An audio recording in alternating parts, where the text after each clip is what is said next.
6.1 से 21वां क्वेश्चन है। रवि के द्वारा एकक परीक्षा में प्राप्त अंक क्रमशः 70, 75। दो एकक परीक्षाओं के अंक हमें दिए गए हैं। एकक परीक्षा से क्या आशय है? एकक परीक्षा एक एक करके परीक्षा देने को ही यहाँ एकक परीक्षा कहा गया है। अर्थात वो 3 परीक्षा देता है तो अब प्रथम परीक्षा में 70 अंक मिलते हैं उसे, द्वितीय परीक्षा के अंतर्गत 75 अंक प्राप्त करता है। तब हमसे पूछा गया है तृतीय परीक्षा के अंतर्गत वह कम से कम कितने अंक प्राप्त करे जिससे सभी अंकों का औसत मान न्यूनतम 60 हो जाए। न्यूनतम का क्या अर्थ होता है? 60 या 60 से अधिक हो जाए। न्यूनतम का मतलब होता है उस संख्या के बराबर अथवा उससे अधिक। तब अपनी असमिका बनेगी वो ग्रेटर और इक्वल की बनेगी। तो यहाँ पर तीसरी एकक परीक्षा के अंतर्गत हम कितने अंक मान लेंगे? x। तब हमें x की वैल्यू फाइंड करनी है। न्यूनतम कितने अंक प्राप्त करने चाहिए? ये असमिका आपकी शाब्दिक है। आपको बताया था चरांक असमिका ही शाब्दिक असमिका है। एक असमिका का जो प्रकार था वो आपका संख्यांक था जिसके अंतर्गत कोई चर अंतर्विष्ट नहीं होता है। कम से कम एक चर राशि समाविष्ट होने पर असमिका कैसी कहलाती है? चरांक या शाब्दिक। 2 रूप होते हैं इसके। शाब्दिक जो भाषा में दिया गया कथन है उसे हम बीजीय असमिका के रूप में बदलेंगे। इससे पहले आपको चरांक असमिका सीधी प्राप्त हो रही थी। यहाँ पर अंतर इतना आ गया है, ये शब्दों में प्राप्त हो रही है, भाषा प्राप्त हो रही है स्टेटमेंट की, इसलिए इसे शाब्दिक रूप कहा गया है असमिका का। तो सबसे पहले इसे हम बीजीय रूप में कन्वर्ट करेंगे। कम से कम कोई एक चर अंतर्विष्ट अवश्य होना चाहिए। वह चर हमने क्या मान रखा है यहाँ पर? x, y, z, कुछ भी मान सकते हैं। तो हमने मान लिया। तो क्वेश्चन को सॉल्व करने से पहले ध्यान देंगे, सबसे पहले उस चर राशि को मानेंगे। माना तीसरी एकक परीक्षा में रवि द्वारा प्राप्त अंक x है। माना तीसरी एकक का मतलब तो जान गए, एक साथ तीनों परीक्षाएं नहीं हुई है, एक एक करके परीक्षाएं हुई हैं। समझ में आ गई बात? तीसरी एकक परीक्षा में प्राप्त अंक x है, मान लिया। तब तीनों परीक्षाओं के औसत अंक। औसत क्या होता है? राशियों का योग बटे राशियों की संख्या। अर्थात जो डाटा फाइंड हो रही है सभी डाटाओं का क्या कर दें? ऐड कर दें, सभी को सम फाइंड कर लें, योगफल फाइंड कर लें। फिर डाटा कितने हैं उतने से उसे डिवाइड कर दें। तो देखिए यहाँ पर कितने डाटा है आपके पास? 3। तब अंकों का औसत तीनों परीक्षाओं में प्राप्त अंकों का औसत है क्या होना चाहिए? 70, 75 plus x is divide by 3। 3 परीक्षाएं ये होना चाहिए। प्रश्न के अनुसार अकॉर्डिंग टू क्वेश्चन जैसे कहा गया है वैसे काम करें। क्या कहा गया है? जो आपका तीनों परीक्षाओं के अंकों का औसत है वो कम से कम एट लीस्ट 60, कम से कम 60 होना चाहिए। इस बात का क्या अर्थ है? 60 या 60 से अधिक। औसत आपका आ रहा है, देखिए जोड़ लीजिए कितना हो गया ये 70 और 75 जोड़ दोगे तो 145 हो गया। प्लस एक्स अपॉन 3, ये आपका औसत आ रहा है। इस औसत की वैल्यू ग्रेटर और इक्वल क्या होनी चाहिए 60। क्लियर। शाब्दिक को हम बीजीय रूप दे रहे हैं, जैसे ही बीजीय रूप में कन्वर्ट हो जाएगी सॉल्व कर लिया जाएगा एक्स के लिए। क्लियर। ये बीजीय रूप हो गया इसका। अब सॉल्व करके एक्स की वैल्यू फाइंड कर लेंगे। तो सॉल्व कीजिए जैसे पहले सॉल्व करते थे। क्या नियम है, जब हम क्रॉस मल्टीप्लाई कराते हैं, बद्ध गुणन करते हैं, तो यहां ध्यान रखा जाता है अग्र विकर्ण के अनुदिश प्राप्त गुणनफल को सदैव लेफ्ट हैंड साइड में रखा जाएगा। यदि आप राइट में रख दोगे तो असंख्य अपना साइन चिन्ह बदल ले। तो मुख्य विकर्ण कौन सा होता है आगे वाला, ये। तो यहाँ पर क्या मानोगे आप 1, यहाँ पर क्या मानते हैं 1, तो 1 से मल्टीप्लाई करने पर यही फाइंड हो जाएगा 145 प्लस एक्स। क्लियर। तब चिन्ह यही बना रहेगा। यहां से मल्टीप्लाई करोगे तो कितना हो जाएगा 180। क्लियर। आपको वैल्यू फाइंड करनी है एक्स की, तो जिस चर की वैल्यू फाइंड करनी होती है वो लेफ्ट पे, बाकी कांस्टेंट कहां चले जाते हैं राइट पे। तो इधर एक्स रह गया आपका ग्रेटर देन और इक्वल। आप ऐसा मानते हैं 145 सब्ट्रैक्ट कर रहे हैं दोनों ओर समान संख्या घटाई एवं जोड़ी जा सकती है, या इसी को आप पक्षांतरण कहते हैं।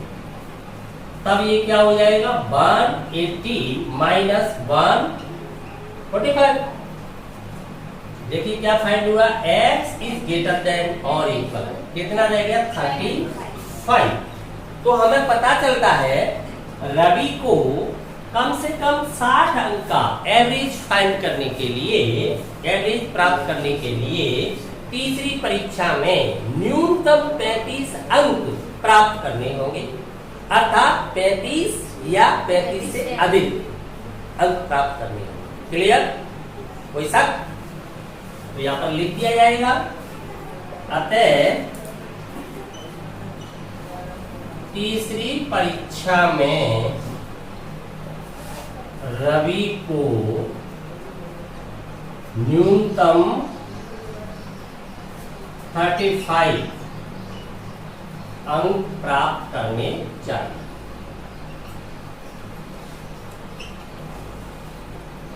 क्लियर।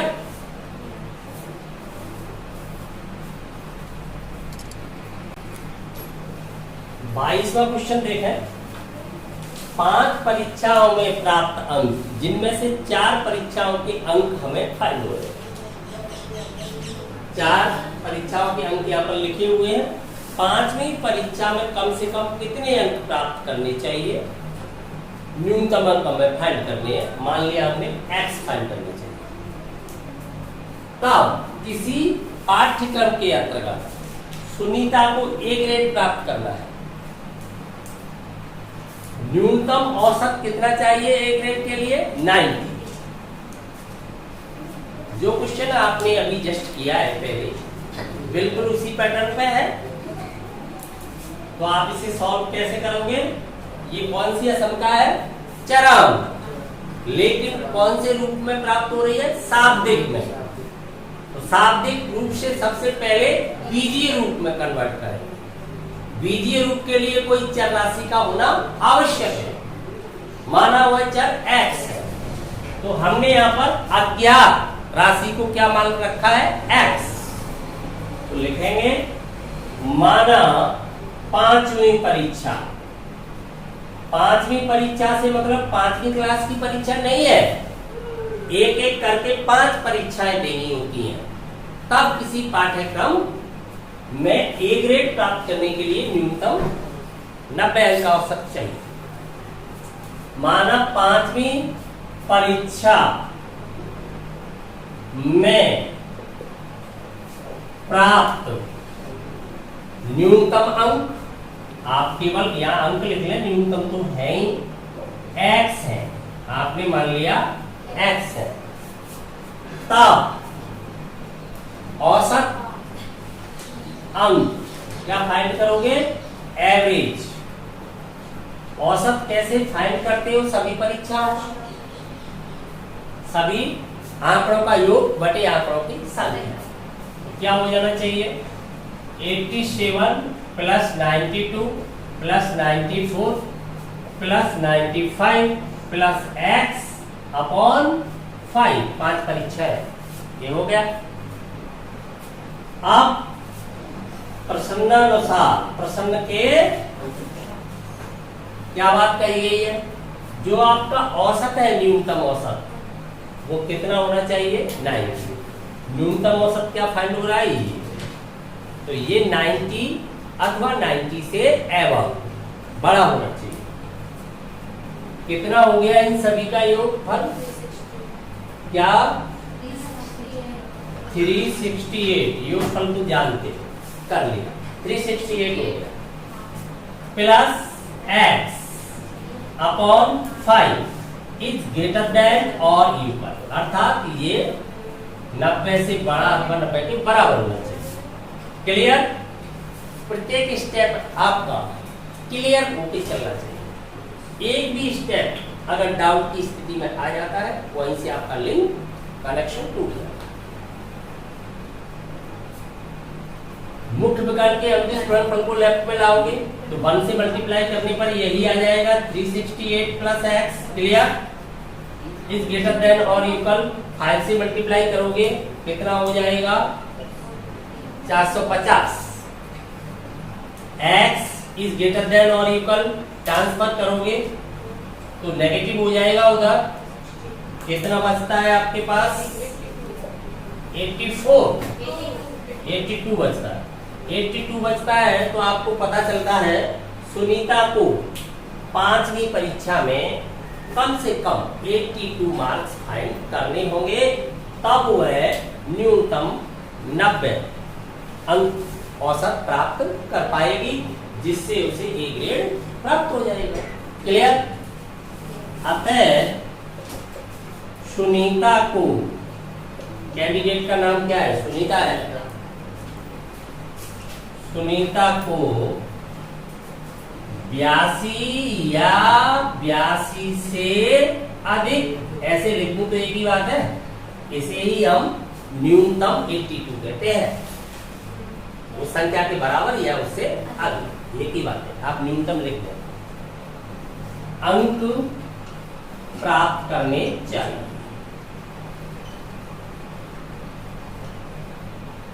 क्लियर?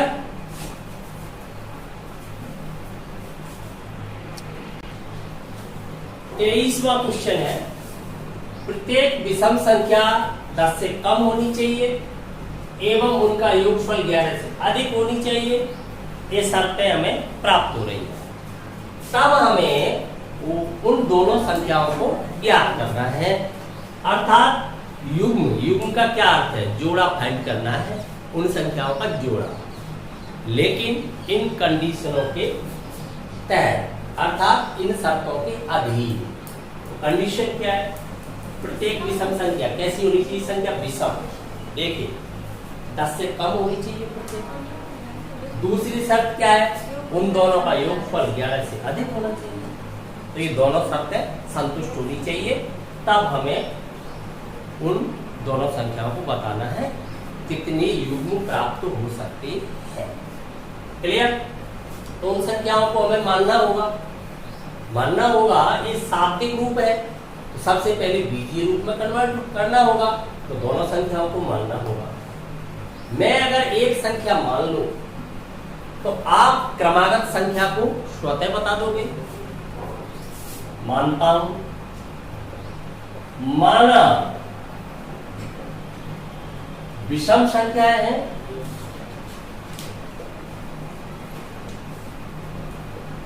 जो आपकी विषम संख्या है वो मैंने मान ली x, उनमें से छोटी वाली x मान रहा हूं, तो बताइए बड़ी वाली क्या हो जाएगी? एक विषम संख्या के बाद दूसरी विषम संख्या क्रमागत, अर्थात उसका सक्सेसर तुरंत बाद में आने वाली कितनी अधिक होती है? 2 अधिक। तो इसमें 2 जोड़ने से इसकी क्रमागत फाइंड हो जाएगी। क्लियर? x एवं दूसरी क्या हो जाएगी x प्लस 2 है। समझ में आ गई अब बात? दूसरी x प्लस 2 क्यों हो गई? अगर आपने पहली को x कहा है तो दूसरी x प्लस 2 हो गई। अब जैसे प्रश्न में हमें शर्त मिल रही है वैसे शर्तों का यूज करें। तो शर्त क्या मिल रही है? प्रत्येक संख्या 10 से कम होनी चाहिए। अगर मैं इसको 10 से कम कर दूं छोटी वाली को, तो इसकी क्या गारंटी है 10 से कम हो जाएगी? कोई गारंटी नहीं। छोटी वाली संख्या को मैं 10 से कम मान लूं, विषम संख्या को, तो बड़ी वाली की क्या गारंटी है वो 10 से कम होगी?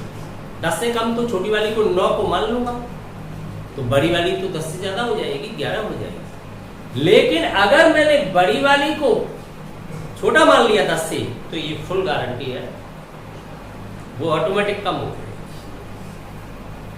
सीधा सिद्धांत है, जब बड़ा वाला ही छोटा है तो छोटा वाला बड़ा कब हो जाएगा? कैसे हो जाएगा? वो तो अपने आप ही छोटा हो जाएगा। नहीं समझ में आ रही बात? 6 फुट लंबा व्यक्ति पहुंच नहीं रहा है उस ऊंचाई पर, उसके लिए आप 5 फुट लंबा व्यक्ति तलाशोगे, वो तो ऑटोमेटिकली छोटा पड़ जाएगा ना। तो हमें लिमिट, जो छोटे होने की लिमिट है, कम होने की लिमिट है, वो छोटी वाली में लगानी चाहिए, बड़ी वाली के साथ यूज करना चाहिए उसे, बड़ी वाली के साथ, तो ये ऑटोमेटिक छोटी हो जाएगी। अगर इसके साथ यूज कर लिया तो उसकी कोई गारंटी नहीं है। समझ में आ गई ना बात? इस छोटी वाली को आपने 10 से छोटा कर लिया, विषम संख्या 10 से छोटी तो 9 भी होती है, आप यहाँ 9 लोगे तो 11 हो जाएगी, जबकि दोनों ही संख्या 10 से कम होनी चाहिए। तो प्रसन्नानुसार, उन शर्तों के अनुसार, बस यही महत्वपूर्ण है, आप इन शर्तों का सही प्रयोग कर पाते हो अथवा नहीं कन्वर्ट करने में। x plus 2 is less than 10। Clear? इससे x की लिमिटेशंस आ जाएगी। सॉल्व करके इनक्वलिटीज को सॉल्व कर दीजिए। x इज लेस देन, तो सब्ट्रैक्ट हो गया, क्या रह जाएगा उधर 8। अर्थात मुझे पता चलता है जो अपनी छोटी वाली संख्या है वो 8 से कम रहनी चाहिए, तो बड़ी वाली ऑटोमेटिक 10 से कम हो जाएगी। ठीक है, अब दूसरी शर्त दी गई है हमें। दूसरी शर्त क्या है? इनका योगफल 11 से अधिक होना चाहिए। तो दूसरी शर्त लगाते हैं, तथा योगफल, दोनों संख्या को जोड़ दीजिए, दोनों को जोड़ देंगे x प्लस 2, ये क्या होना चाहिए? 11 से अधिक, ग्रेटर देन 11। क्लियर? इससे शर्त मिल जाएगी आपको। देखो शर्त लगाने से आपको कुछ न कुछ फाइंड होगा।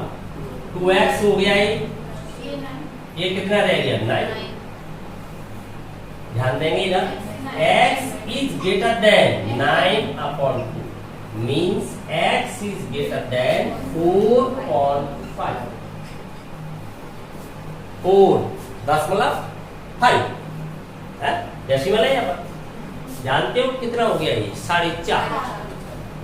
अर्थात इससे तो बड़ी होनी चाहिए आपकी पहली संख्या, परंतु 8 से छोटी होनी चाहिए। तो आपको पता चल चुका है, जो आप पहली विषम संख्या चुनोगे यहाँ पर, उसका चयन करोगे, तो वो 4.5 से बड़ी एवं 8 से छोटी होनी चाहिए। तो दूसरी का आपका टेंशन है ही नहीं, वो स्वतः प्राप्त हो जाएगी आपको उसी लिमिट में जो लिमिट आपको दी हुई है। देखते हैं, तब संख्याओं के युग्म फाइंड करने हैं ना, तब विषम संख्याओं के युग्म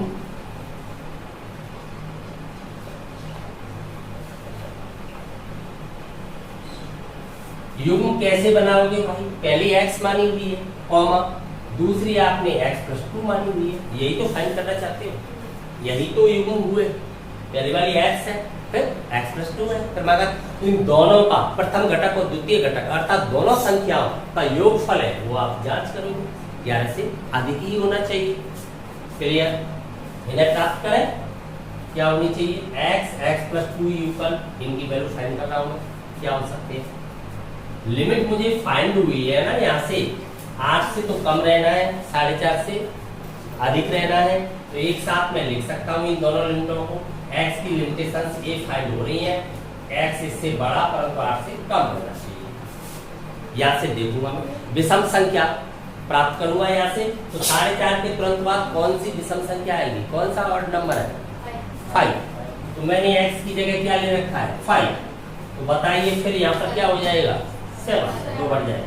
एक युग्म आया, दूसरा युग्म मैं x के स्थान पर क्या ले सकता हूँ 7, क्यों मैं 8 से कम हूँ, 4.5 एवं 8 की मध्य वाली x की वैल्यू ले रहा हूँ, तो फिर क्या फाइंड होगी मुझे 7, तब ये क्या हो जाएगी 9। अब इसके बाद जो फाइंड होगी वो 9 है, वो नहीं ले सकता, 8 से ऊपर x को नहीं ले जा सकता मैं, तो मुझे युग्म फाइंड होगा यहाँ पर। अब ये युग्म ऐसे है कि इन दोनों शर्तों को एक साथ संतुष्ट कर देंगे, अर्थात प्रत्येक संख्या 10 से तो कम होगी युग्मों में, कोई भी संख्या देखिए प्रत्येक संख्या को देखिए, प्रत्येक संख्या 10 से तो कम होगी, दूसरी शर्त उनका योगफल 11 से अधिक ही होगा। आप इन दोनों को जोड़ के देख लें, 11 से ज्यादा आ रहा है 12 आ रहा है, इन दोनों को जोड़ के देख लें ज्यादा आ रहा है। क्लियर, दोनों शर्तों को अपने आप संतुष्ट कर दें, समझ में आ गया। तो वो युग्म कौन से है, ये है। क्लियर,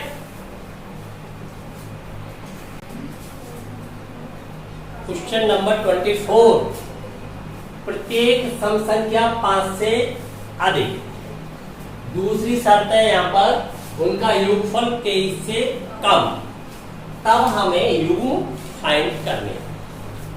24वां क्वेश्चन 23वें क्वेश्चन का रियल ब्रदर है, खास भाई है, उसी पैटर्न पे चल रहा है।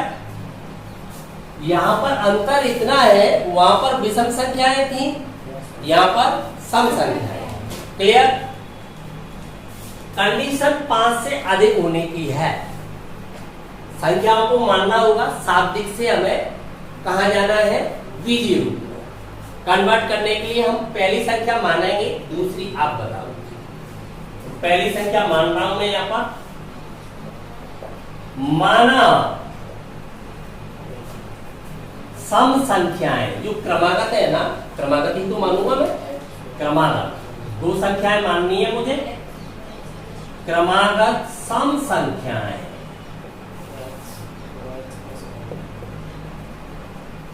x एवं दूसरी क्या होनी चाहिए x + 2।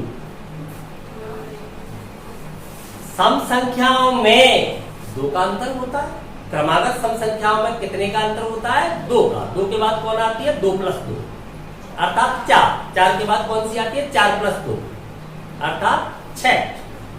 समझ में आ गया। ठीक 2 का अंतर विषम संख्याओं में होता है, ठीक 2 का अंतर ही सम संख्याओं में होता है। क्लियर, अब ये दोनों संख्याओं में ये शर्त होनी चाहिए, तो पहली शर्त क्या है 5 से अधिक होनी चाहिए प्रत्येक संख्या। अगर मैं ध्यान से देखना बड़ी वाली संख्या को 5 से अधिक मान लेता हूं, तो छोटी वाली की क्या गारंटी है 5 से अधिक होगी, कोई गारंटी है? बड़ी वाली को मैं 5 से अधिक मान लेता हूं, तो छोटी वाली की कोई गारंटी नहीं है। बड़ा वाला व्यक्ति किसी स्थान को छू लेता है, इतनी ऊंचाई है, तो छोटे वाले की गारंटी छू लेगा, कोई गारंटी नहीं है। लेकिन छोटा वाला छूता है तो बड़े वाले की गारंटी। समझ गए ना, तो सिस्टम बदल गया। यदि मैं छोटा वाला क्या कर दूं बड़ा, ये क्लियर हो जाए कि छोटा वाला व्यक्ति जो कम लंबाई का व्यक्ति है वो किसी स्थान को छू लेता है, तो ये मेरी गारंटी है अधिक लंबाई वाला अवश्य छू लेगा। समझ गए ना, जब आपकी छोटी वाली संख्या ही 5 से अधिक है तो बड़ी वाली में तो 2 जोड़ रहा है ना, तो स्वतः 5 से अधिक हो जाएगी। कोई शक? जब आप x की वैल्यू 5 से अधिक लोगे जैसे कि 6, तो बड़ी वाली क्या हो गई होगी उस वक्त हो जाएगी बड़ी। तो यहां पर लिमिटेशंस किसे देनी पड़ेगी? छोटी वाली। प्रसंगानुसार शर्तों के अनुसार जो आपकी छोटी वाली संख्या है वो आपने 5 से क्या कर दी? अधिक कर दी। तो अब ये अधिक करने की जरूरत कहाँ है, ये तो स्वतः अधिक हो जाएगी, 2 जुड़ जाएगा तो ये 7। क्लियर? एक बात, दूसरी शर्त है आपके पास, उसका भी यूज करोगे आप। यहाँ पर शाब्दिक फॉर्म है, आप इसको बीजीय फॉर्म में कन्वर्ट कर रहे हो, अर्थात आपने जो यहाँ पर हिंदी में भाषा में लिखा हुआ है ये 5 से अधिक, प्रत्येक सम संख्या 5 से अधिक, यहाँ तक की बात समझिए। ये लिखा हुआ है ना, ये लाइन के लिए आपने केवल ये लिख रखा है x इज ग्रेटर देन 5। इसका ही यहाँ पर आशय है प्रत्येक सम संख्या 5 से अधिक। ये असंख्या इस बात को ही व्यक्त कर रही है। क्लियर? अब आप इसको बदलिए, ये शाब्दिक असंख्या है तो इतने भाग को बदलिए, तो इसके लिए क्या करोगे, दूसरी कंडीशन के लिए योगफल 23 से कम। क्लियर? योगफल कीजिए दोनों का 23 से कम। तो ये आपकी जो भाषा लिखी हुई है ये असंख्या इसी भाषा को व्यक्त कर रही है, अर्थात इस शाब्दिक फॉर्म का कौन सा फॉर्म हो गया है, ये बीजीय एल्जेब्रिक फॉर्म। क्लियर? अब सॉल्व करना है आपको आगे, तो सॉल्व करते हैं। सॉल्व कीजिए, इसे कितने x हो गए, 2x लेस देन 2 सब्ट्रैक्ट हो जाए तो उधर ट्रांसफर करने पर कितने बचेंगे आपके पास, 21। आगे सॉल्व करें इसे, x is less than, plus से डिवाइड तो कर सकते हो, असंख्या पे कोई इफेक्ट नहीं आता है, माइनस से ही तो नहीं कर सकते, तो डिवाइड करोगे तो 21 इज डिवाइड बाई 2, क्या फाइंड होगा भाई, x इज लेस देन 10.5, 10.5। तो हमें x की लिमिटेशंस क्या फाइंड हो रही है, एक साथ लिख दूं दोनों लिमिटेशंस, तब हमें लिमिटेशंस ये फाइंड होती है x की वैल्यू 5 से तो अधिक परंतु 10.5 से कम रहनी चाहिए। 5 से तो अधिक द्वितीय संख्या कहते हैं इसको, क्या हो गई है, द्वितीय संख्या, अर्थात x की परिसीमाएं निश्चित हो गई हैं। x कौन सी है, छोटी वाली संख्या है, युग्म में जो जोड़ा है संख्याओं का उसमें ये छोटी वाली संख्या है, छोटी वाली संख्या की परिसीमाएं निश्चित हो गई है कि वो संख्या आपकी 5 और 10.5 के मध्य में रहनी चाहिए। इज लेस देन 10.5 मीन्स ये निकला इस बात का आपकी x की वैल्यू 5 से अधिक परंतु 10.5 से कम होनी चाहिए।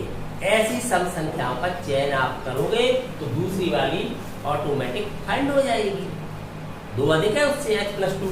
अब युग्म फाइंड करते हैं, अतः संख्या युग्म, जो युग्म फाइंड करनी है आपको, तो संख्याओं के युग्म क्या हो जाएंगे, संख्या युग्म कैसे है, x, दूसरी कौन सी है x प्लस 2, यही तो फाइंड करनी है आपको। ये फाइंड करनी है तो ये कितने फाइंड होंगे पता चलेगा। अभी आप 5 से ऊपर चलिए, सम संख्या मिले तो ले लीजिए, विषम मिले तो छोड़ दीजिए।